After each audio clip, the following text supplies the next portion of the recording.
I'm going to have to get off camera here in about 10, 15 minutes. But until then, look forward to having a great show post July 4th, Independence Day for America. Well, absolutely. Well, we're glad to have everybody joining in. We're sorry we had a couple of little technical difficulties at the very beginning of the show, and that's why we're a little bit delayed, which will give me a chance to make an announcement. We have decided to move the show.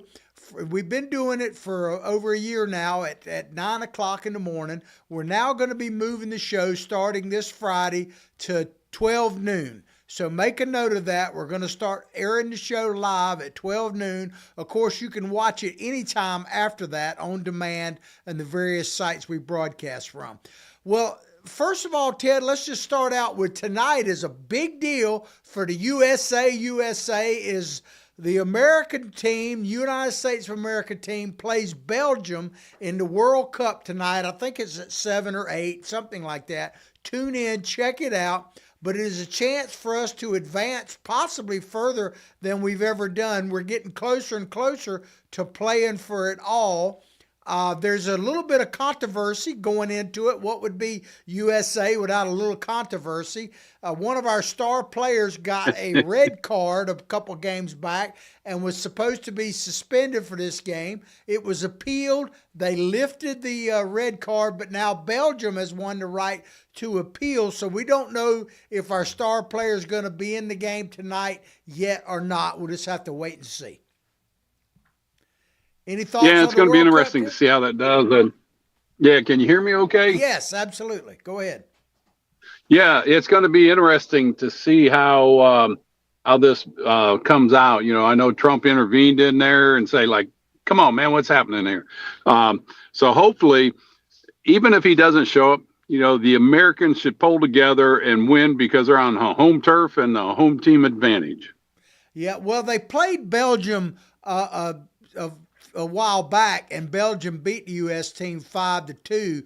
But that was really before our team unified and really got to work out together. It was kind of early on in exhibition stuff, so it's a whole different ball game. Literally tonight, so the best team will probably win, and I hope it's the good old USA. Well, ladies and gentlemen, as Yeah. I said, if you're just tuning in, we're going to move our show from now on. It's going to be on the same days, but it's going to be at 12 noon, and we need support. Call Freddie, become part of our show, sponsor our show, like what we're doing, share it far and wide, because we need to educate, motivate, and activate people, Ted. We sure do, John. That's the whole purpose of the show. And, I look forward to getting into this first series here on America 250, the theme, and about the polls, because I want to comment on that. Absolutely. Well, there was been several polls out. One of the more recent ones leading into the America 250 was showing that like only 27% supposedly of registered Democrats actually were proud to be an Americans. And that's pretty devastating news for a large swath of the population if true. But this next poll that we're going to talk about today, to me, is even scarier in some ways because the poll finds that nearly half of Americans don't even know what the term America 250 actually means. They have no idea what it means. And, that makes me kind of alarmed and kind of sad. What do you think about that? And we'll get into the kind of meat and potatoes in just a second. You've got to wonder, is that intentional? Is that something that's been brewing? Yeah, as you know, I'm writing a book right now, and I just went through a chapter. And if you go back, I mean, we've always had that dissension in America. I mean, you can go back to the secession movement that went on in the Shays Rebellion back in the late 1700s. There's always been that movement, but what I saw is the modern decay of America happening started with Woodrow Wilson. I won't bore you with all the things that happened in between there, but it's been a dumbing down of our population. And for Americans not to understand what America 250 means shows a lack of education and maybe the responsibility of the parents teaching them have pride in their country. And I'm very happy with our kids. They all know it and they celebrate it. And they're very proud of this country. But for people not to understand that, John, it has to be a break in our education system. where they got away from that. And that's something that just didn't happen in the last few years. That's something that has been going on since, like I said, since Woodrow Wilson. Then you go into the Vietnam era, you get the Saul Alinsky's, and you get people like Hillary Clinton, Barack Obama, and Barack Obama announced his campaign at Ayers, Bill Ayers, the founder of the Weather Underground, and you had an anti-American movement. Now it's coming to fruition. And then you had the rise of the Democrat Socialists of America that was really founded on the Socialists of America under Eugene Debs. And if you remember when Zoran Mandani won his election, he didn't quote our founding fathers. He quoted Eugene Debs, the founder of the Socialists of America. So here we are. And then you look at what's going on with the election of the socialist communists that are coming in at the local, state, and federal level. This is an intentional decay of America. And it's time to wake up, because we can't go much further or we won't be able to bring it back. I thoroughly believe that if Americans are educated, they get motivated, and we can activate them in the next election, we'll turn this tide around, and we'll get back to where everybody's red-blooded, bleeding lover of America and American history, and we'll stand for what this country represents. Now, Ted, the thing that stood out to me in this is, and you mentioned like the War of Succession, the Civil War, those types of things. It's one thing to have totally different belief systems for whatever reason, and totally different views of an issue. That's one thing. But when you simply don't know anything at all, that's much more frightening, because Thomas Jefferson famously said that if you want to be both ignorant and free, you want what never was and never will be. So it's one thing to debate somebody about the greatness of America and what the founding principles are, the Declaration of Independence, but if they don't even have a clue what you're talking about, the debate is actually fruitless and impossible. Well, it really is, and we've got a resurgence of Christianity and Christian principles in this nation. We need to have that same reemergence of what America is in civics teaching. And like you said, if you don't know what you have or had and you lost it, you don't miss it. But if people understand what they have, the liberties and freedoms we have, and we've talked about this before, how very few people have what we have in this country, and we're on the verge of losing that. So it goes back to education, John. It goes back to parenting and responsibility of parenting. And, the government has created a nanny state, and with that came the nanny schools. And we're spending $15,000, $16,000 per student to get educated. And by God, if they don't know these basic concepts and tenets of what it is to be an American and what those principles are, we've got a failed educational system, and we already know that. Absolutely. Well, this poll was done by the Cato Institute in collaboration with what they call Morning Consult. As far as I know, they're very somewhat reliable, as much as any of them are. And it says here that 46% of Americans do not know what the America's 250th anniversary commemorates. The correct answer, check this out, Ted, the adoption of the Declaration of Independence in the poll. Amen. Was given just over, only 53% of the respondents knew that the Declaration of Independence was connected with July 4th. Only 53%. Unbelievable. That's why we call it Independence Day. July 4th is Independence Day. Yeah. Well, we're also used to saying July 4th, but I had so many people on the campaign trail, they say it's Independence Day. And it's true. I mean, we knew what July 4th was, but put it in its proper context, and we celebrate it on July 4th. Absolutely. Well, the key findings, let's go over them real quick here. The basic one is civic knowledge gap. Many Americans, Ted, struggle with basic U.S. history and government facts. And here's an example. Only 43% knew why the colonies declared independence in the first place. Basically, taxation without representation. And 58%, I thought it was billionaires. I thought they were against billionaires. But listen to this. This is really scary. And 58% of people did not know that the Constitution's main purpose was to limit government power, including some sitting U.S. senators like Kane out of West Virginia. But think about that. They have That's no right. idea what the Constitution was even written for. No, they sure don't. And it's so true. They don't have a clue what it was written for. And again, if you don't understand your history, if you don't know your history, you're going to repeat your history at some point. And those lessons are painful, John. Yeah, and we're going to have to, as I've said many times, going to have to start manning the political ramparts, because if we don't, we're going to have to man the real ones again, and that would be a real shame, because that price has been paid time and time again by veterans of this country and people just when you talk about the Continental Army and the Revolutionary War was paid by everyday average Americans in those days.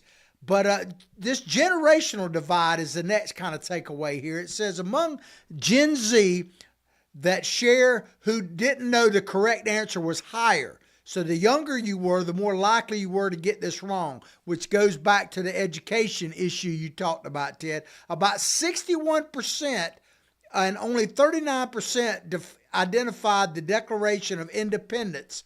Only 39% of Gen Z people could even tell you what the Declaration of Independence was.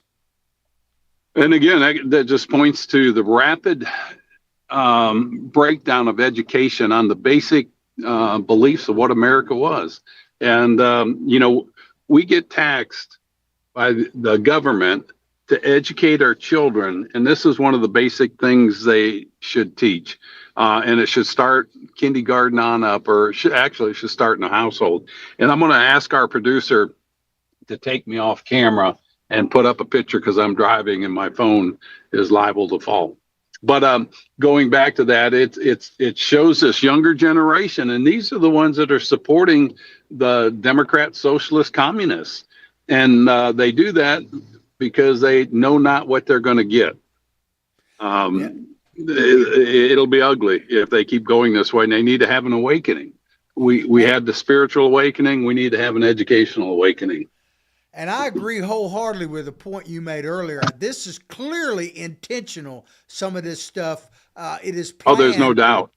No doubt about that. But another takeaway here, patriotism versus ignorance. It says here, and some of this is encouraging, not all of it is discouraging, but it says, despite the lack of knowledge, 86% of respondents said they are grateful to be American, and 70 to 79% said they are proud. Most also believe the nation's founding principles remain relevant today, 70 to 76%. So at least there's something to work with there, that a good portion of Americans are actually proud, do believe that the founding principles, even if they don't know what they are relevant. That gives us a little something to work with. Yeah, it does. I mean, it gives you hope, but I mean, we've got to have a massive effort of re-educating people, and it's the same thing with holidays, John. I mean, take Easter. People think it's about the Easter bunny. It's for the resurrection of Jesus Christ, our Lord and Savior. Christmas, they think it's about presents and all that stuff. It's the birth of Jesus Christ. You can go through these holidays, and so many people don't understand the very basic tenets or the purpose of these holidays, and it comes from ignorance. And ignorance, again, we're spending over $15,000 per head of students per student in our public education, and it's failing us. Well, one assignment they need to do quickly, at least by middle school, is they need to, and people across America need to reread the U.S. Constitution so they know what it actually is. And of course, they could listen to our show, and that will help them. And they need to reread. I was just going to say, that's the other homework they have to do.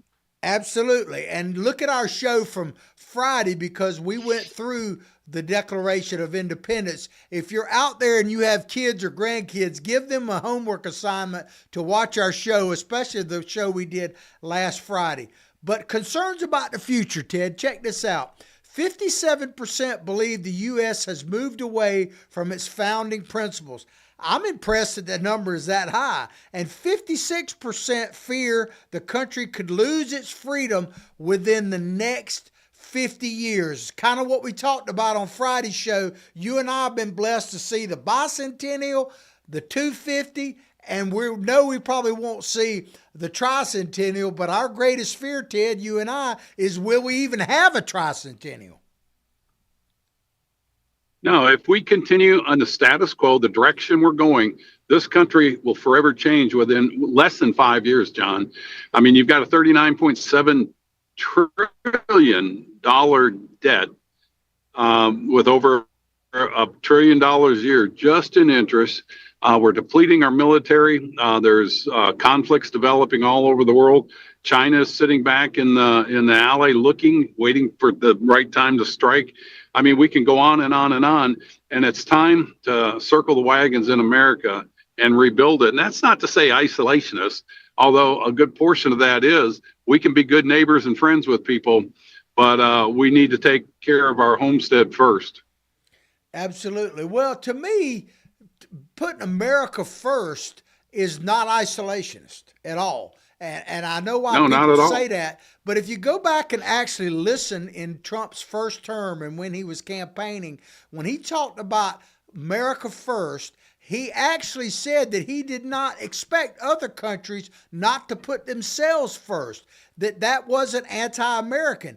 Put your nation first in your dealings and then deal with us as you see fit to a certain extent, and we'll do the same. Every country worth their salt should put their own country's interests first. I have no issue with that whatsoever. I agree with President Trump on that.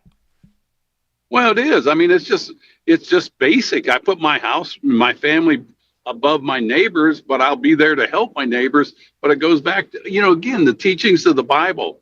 You can't feed your neighbor if you're starving yourself. Take care of your own household. Get your house in order. And our house is not in order. I truly believe, because I'm an optimist, but I truly believe we can get our debt under control and going in the right direction. You're not going to fix it overnight because it's taken us 250 years to mess it up so bad. But we can change course with a new direction and an American agenda. Yeah, absolutely. And it starts with watching our show. We need to educate, motivate, and activate people. And when you need to make that call Freddie, because that is what's going to change America is shows like ours. You're hearing from, Ted, I used to do a show years ago myself, just myself, and I'm glad that we're partnered up together. But I kind of always envisioned, our generation is standing on one side of a bridge and the generation that's just looking at their cell phones on the other. And our job is to communicate to them what was so greatly communicated to us by the World War II generation of how great America is, how special this place is, how welcoming it still truly is, and that our obligation is to teach this next generation that because Ronald Reagan famously said that all Yep. could be lost in one generation. So I see your and my mission in doing this show, and our responsibility in general is to make sure that we do everything we can to pass on what was so freely given to us. No, it really is. It is not just our responsibility, it's our duty, John. And, you get these young men and women that serve in our military. They're not out there to preserve socialism. We took oaths when people signed up to the military, to law enforcement, to members of Congress to serve this nation and protect it from all threats, foreign and domestic. And, we need to hold people accountable that are in office and they're not doing that. And throw them out of office, especially the people in Congress today, because we've got that growing anti-American group growing in there, and it's just not going to survive.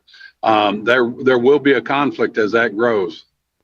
Well, we're about to go to commercial break, and when we come back, Ted, we're going to talk about exactly what you just mentioned, the fact that there are leaders and people in this country in general right now, some legal, some not, who are essentially giving a message just the opposite of what you and I are trying to give. But take us to They break, sure Ted. are.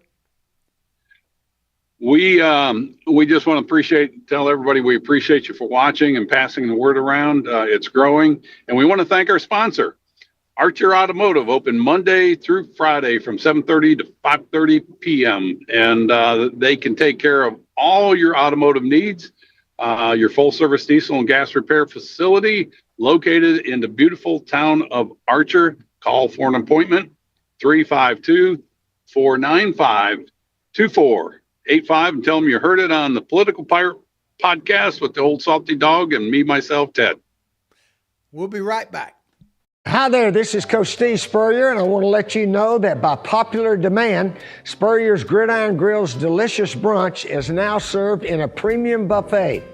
You have spoken, we have listened, and we're now serving Gainesville's only elevated buffet, complete with an omelet station, ginger sage chicken sausage, shredded short rib, plus you can enjoy bottomless mimosas and Bloody Marys.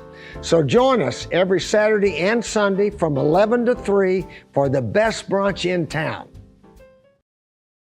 And we're back to the 3 Ps, the Political Pirate Podcast, with yours truly, the old salty dog, and the captain of our show, none other than Ted Yoho. Before we go into our next story, I want to remind people that our show is going to be moving to a brand new time starting Friday. We're going to start broadcasting at 12 noon, so pass that on. Of course, you can watch our show anytime on demand that you want to. But Ted, when we went to break, we were talking about the alarming fact that many Americans do not even understand the basic tenements of the country.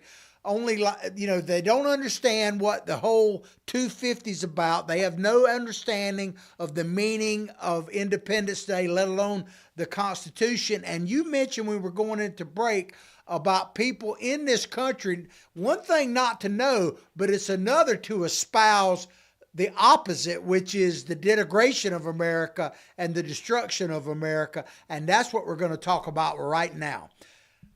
You're absolutely. Go ahead, Ted. Go ahead. I'm sorry. Go ahead. Go ahead. No, and it's a well-coordinated, growing movement in this country. If I go back to Eugene Debs again, that ran for president 5 times in the late 1800s, early 1900s.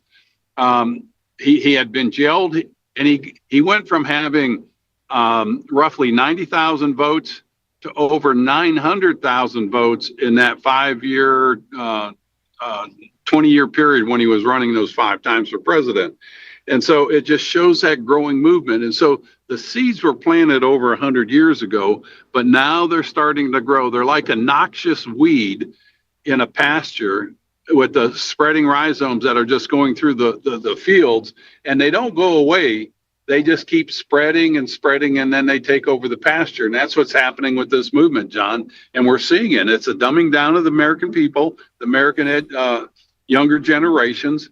And you just see it. I mean, your polls just showed that when people of the Generation Z have that little education and belief in America. Absolutely. Well, we're going to give you a little story here and talk about some of the people that are both American citizens and some that aren't, that are espousing, really, in my view, Americanism. Muslim migrant. American means nothing without migrants. This is Muhammad Khalil. You may remember him, Ted. He's the guy that basically was arrested. Now he's been released. They're trying to deport him. He's been leading the college movements across the country, starting at the University of Columbia in New York City. And he is basically pro-Palestinian, anti-Israel, and essentially he is a hardcore Muslim extremist. And the Democrats have embraced him. He's Syrian-born Muslim migrant charged. He's been charged with deportation fraud and pro-Hamas advocacy. This is what he said, Ted. He said it means nothing unless it provides freedom and justice for everyone, including migrants. He portrays America as a promise that must be fulfilled through inclusivity. So basically, we have to change to adhere to beliefs of other nations, principally Muslim nations. You know, I can accept a little bit of what he says. I mean, it is we built this country not just with the Europeans, but immigrants from all over. I mean, but the difference is over time they assimilated and became Americans. What we're seeing now is a Muslification of that demographics without assimilation. And that's where the difference is. If you're here, you accept American values and traditions. You can do yours, but you can't have two systems. For instance, you can't have Sharia law competing against U.S. constitutional law. There's a conflict there. It will not work. And so you have to adapt. And if you can't adapt and you don't want to adapt, that's fine. Just go to another country where you can adapt to their rules and norms. Don't change our country.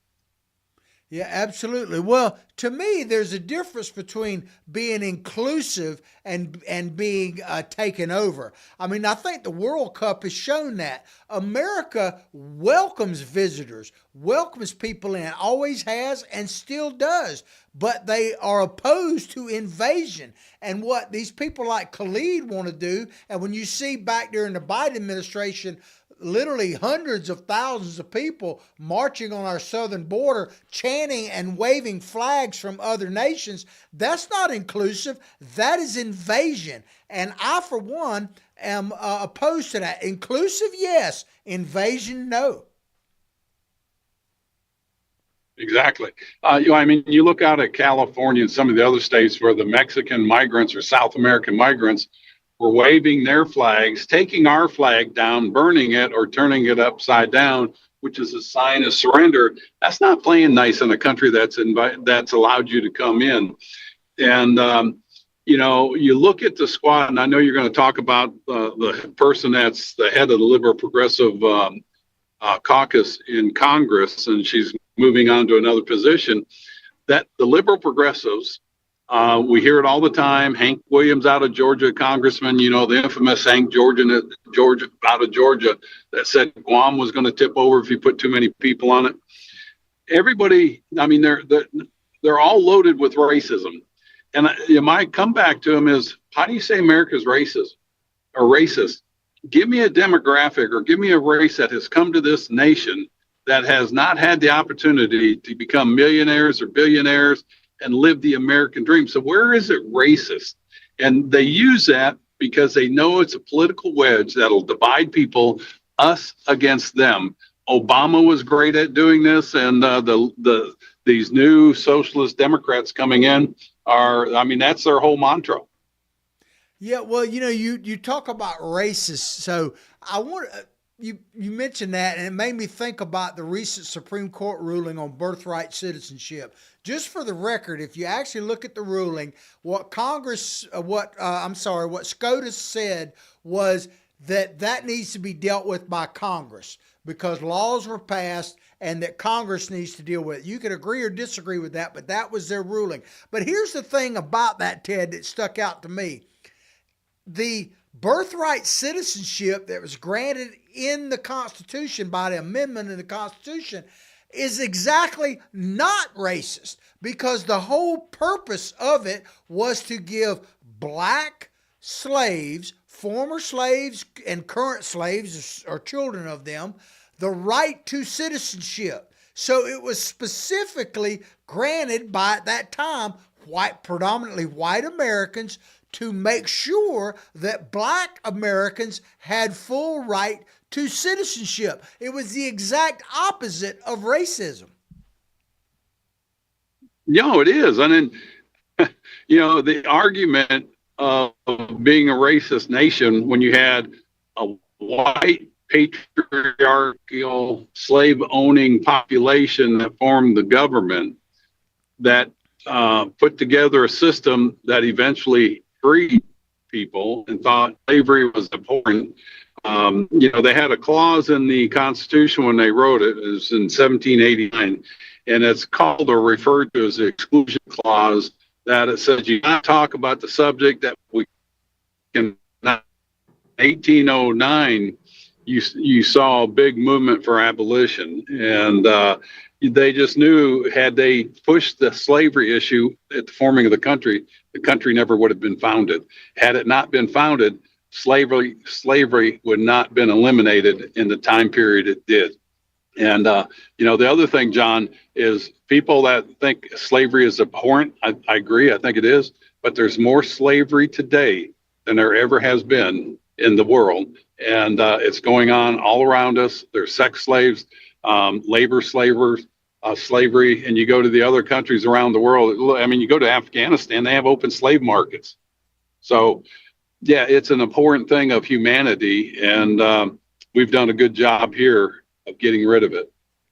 Well, it always reminds me of something Ronald Reagan said that, the problem with liberals is they know so much that's not true.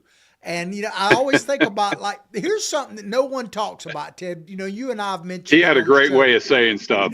He did. He cut to the chase with it. But take the NRA, and I'm not advocating for or against them. I'm just stating facts. The NRA was founded shortly after the Civil War.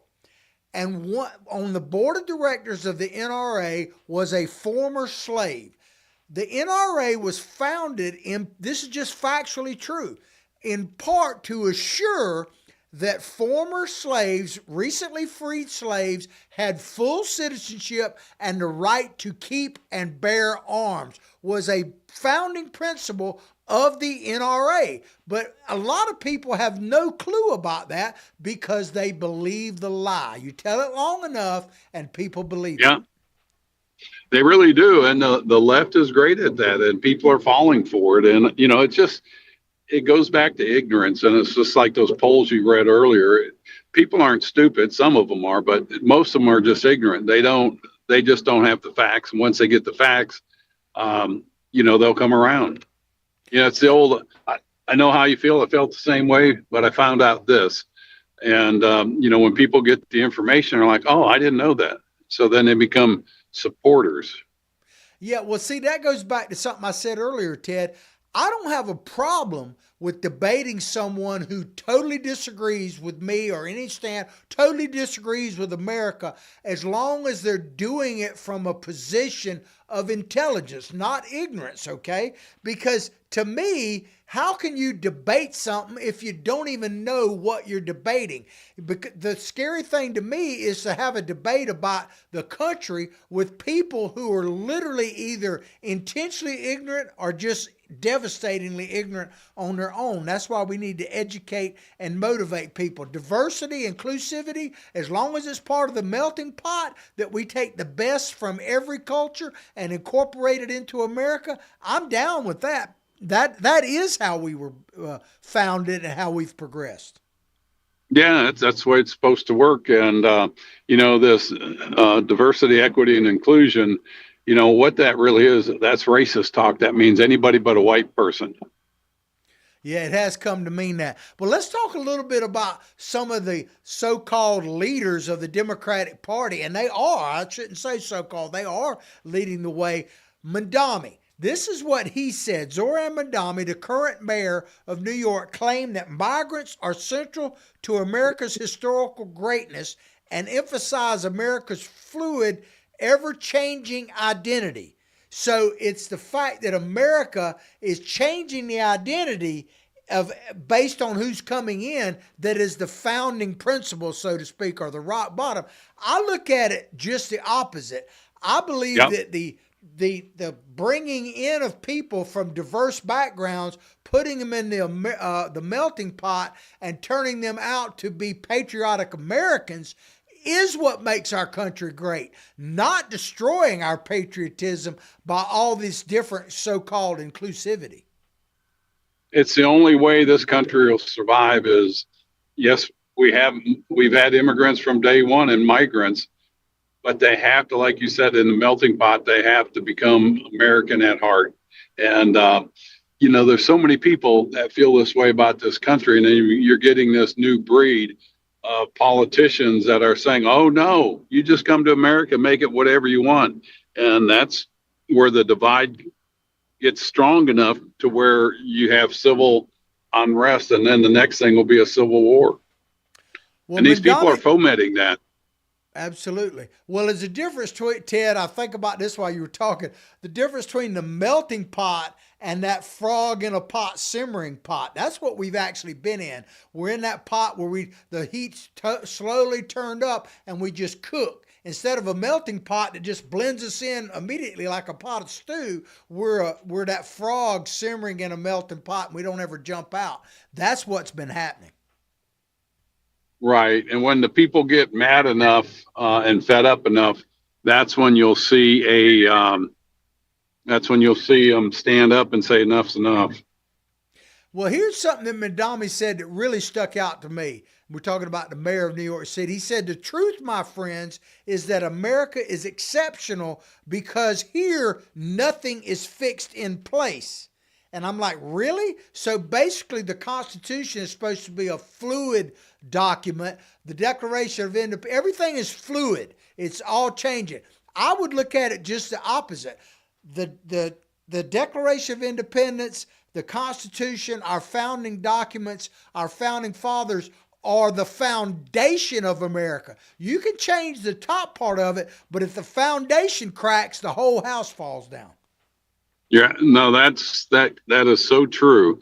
It's those foundational principles and our core values that are enshrined and protected by the Constitution that has allowed for this country to thrive. And it's for the people assimilating to that. When you start taking down those basic structures, it's like chipping away at the foundation of any great structure. You keep chipping long enough or putting termites in a wood structure that's been around for centuries, it'll eventually come down. And it's time to call your local bug exterminator and get rid of these people, or give them the chance to adapt. And if they don't adapt, they need to leave. It's their choice. Absolutely. Well, just by the way, check this out. Mandami's Muslim wife, instead of celebrating 250 in America, she flew to Spain and celebrated a Muslim event in Spain. Spain, of all places, which basically has become a traitor to NATO. That's where she spent her time. Imagine it. Can you imagine if Mrs. Trump, Melania Trump, had said, "Okay, I'm gonna go over back to Moldavia or where she's originally from, and I'm gonna hang out over there during American 250." They would crucify Donald Trump if that actually happened. But Mandami's wife fly off to Spain, celebrate with a Muslim celebration over there when America's celebrating 250, when New York, which was one of the epicenters of the founding of our nation, and all that, and she flies over there. That to me is just insane. No, it is. And it just shows you the sign of the times and how disconnected they are, because they should be working to build, number one, New York City stronger and better, and work as a united couple to build that. And she's trying to have the benefits of being an American or living in America, but espousing different ideas and believing in different beliefs. And she can have those different beliefs, but don't come in here and talk bad about New York City or about America. That's where people get really, aggravated to the point of conflict. And they are unfortunately promoting that.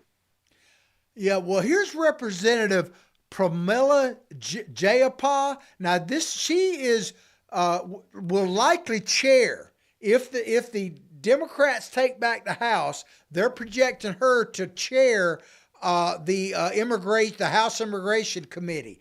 This is what she said. She said she highlighted diversity and inclusivity as America's greatest strength, pledging this to expand the nation's opportunity for migrants. So not Americans in general, not American citizens, but migrants. The opportunity needs to be more for migrants. She cares more about illegal immigrants than she does the American people, and she says that all the time. No, she does. And all you have to do is see where that's going to lead you. I mean, you can pretty much paint a picture where that's going to lead you. And again, DEI, diversity, exclusion, and inclusion, um, that is a sign for anybody but a white person. Yeah, well, there's an interesting development overnight, literally in Michigan. They've got a three-way, or they had a three-way Democratic race to replace the outgoing Democrat senator from Michigan, and the gentleman. There's one hardcore Muslim extremist guy running that basically is a disciple of Hassan Piker, and he's running. He's DSA, so he might win. A lady that was a state senator, she just pulled out, and now this lady who's the current one of the current members of Congress, she's running, but she's trailing in the polls behind this Hassan fella, and I was listening to an interview with her today on Morning Schmo. I listen to stuff like that so you don't have to.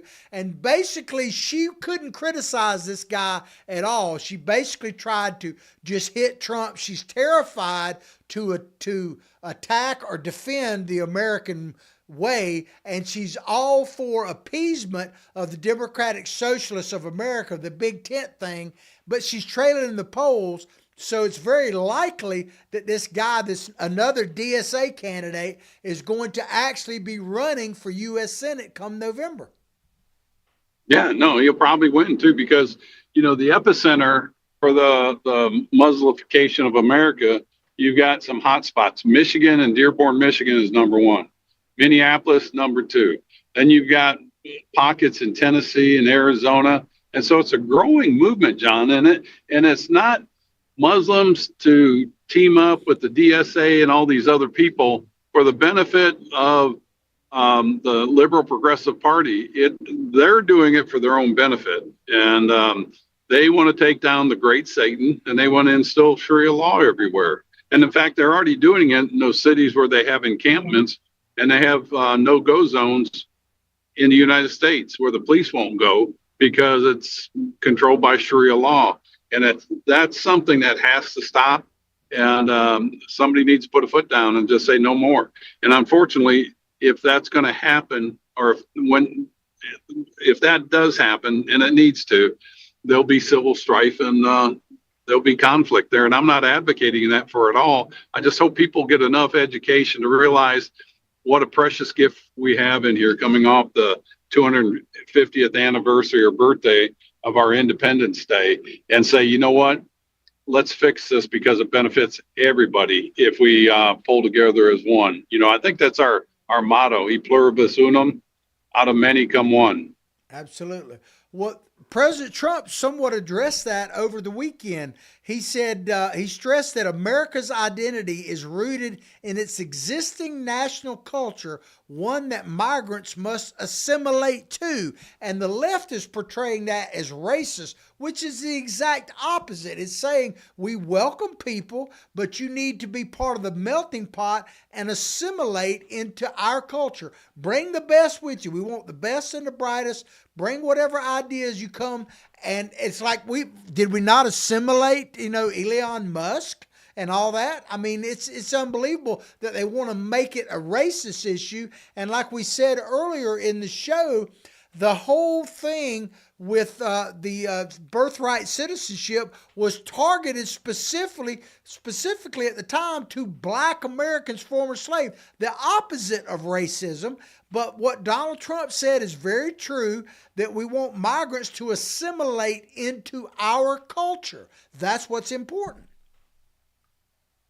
No, it is. And, I think that was very well said there, John. They have to assimilate. Without assimilation, you've got to, I talked about this on Friday. You get the town of Babel where nobody spoke the same language and it fell apart. And, there has to be, I agree, that we have to be we'll be inclusive and bring everybody in, but there's but one country and it's one flag and one English, and you need to adapt to it. And if not, see ya. Absolutely. Well, apparently I'm going to have to sign off. I'm going to have Okay. to sign off because I have a bad internet connection coming up here. So you guys take care, and we'll see you on Friday. Take care. Safe bless. travels, my friend. Safe travels. Well, we've got a situation now where you have the DSA, the Democratic Socialists of America, versus the USA is kind of how I see it. And the Democrat, I love this meme if we can put it up. It seems like we have the one flag for the Republican Party, basically, that is the American flag. It shouldn't be that way, but now there's been a story out that you can literally tell how people are going to vote based on whether they have an American flag out. What a change that is, because when I was growing up, everybody had an American flag out, and you couldn't tell how people were going to vote based on that. But I think it's a really reasonably safe assumption that you can now. The Democrat flag, and I'm not talking about all Democrats, I'm talking about the ones that are leading the show, the ones you hear on the media all the time. It's every flag but the American flag. It's unbelievable. And so that's why we here at the 3Ps, the Political Pirate Podcast, we've got to do everything we can to educate, motivate, and activate people. Because I believe that if we educate people on the ideals and the founding principles of the United States of America, I'll put those up against any belief system, anywhere, anytime. And if you disagree with that, that's fine. But that's not what America is about. So we're going to switch gears here totally, because there's a story breaking that essentially could reshape the whole face of Europe. I'm not saying good, bad, or whatever. It is fascinating. There had been a lot of talk about the Russia-Ukraine war lately, because everything has really been emphasized about the Middle East and the war in Iran. It's sucked up all the energy, and I totally understand that. But a lot has been happening in between Russia and the Ukraine. And there's a story coming out that Russia has lost. Zelensky, the president of Ukraine, recently stated that Russia has lost the Black Sea. In other words, they're saying through their missile attacks, through their drones, that basically Ukraine has captured the Black Sea and has just declared victory in Crimea. Crimea, of all things. Remember that Obama gave they gave Crimea, which was a vital part of the Ukraine, to Russia during his presidency without firing a shot. They all talk about Trump not supporting Ukraine and all that, when under Obama, basically they conceded or seceded territory from Ukraine to Russia without firing a shot. So to me, you can look back at Obama didn't support the Ukraine at all. And of course, Mr. Biden famously basically said, you're not going to get the money if you don't rehire my son or stop the investigation, all of that stuff. But Ukraine has intensified its campaign to isolate and destabilize Russian-occupied Crimea. The Koreans were fighting for Russia, so I got to get that straight. But my question out there is, can Ukraine actually win this war? It would appear so to me now. Now, I thought at the beginning when all this started, there was no way that Ukraine could stop Russia.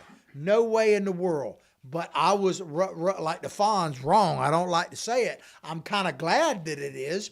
But I really thought when you go back and look at when the Ukraine war first started with Russia, Russia had over 3,500 warplanes and bombers, and Ukraine essentially had none. I really thought that Russia could literally obliterate Ukraine from the air without any soldiers going in whatsoever. It proved to be very wrong, and I got to give the Ukrainians a lot of credit. They, with help, but primarily with their fortitude, their will, have held the Russians back, remarkably so.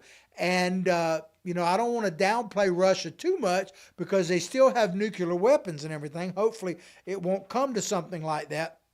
But their overall military was a paper tiger, and I think they've got so many problems.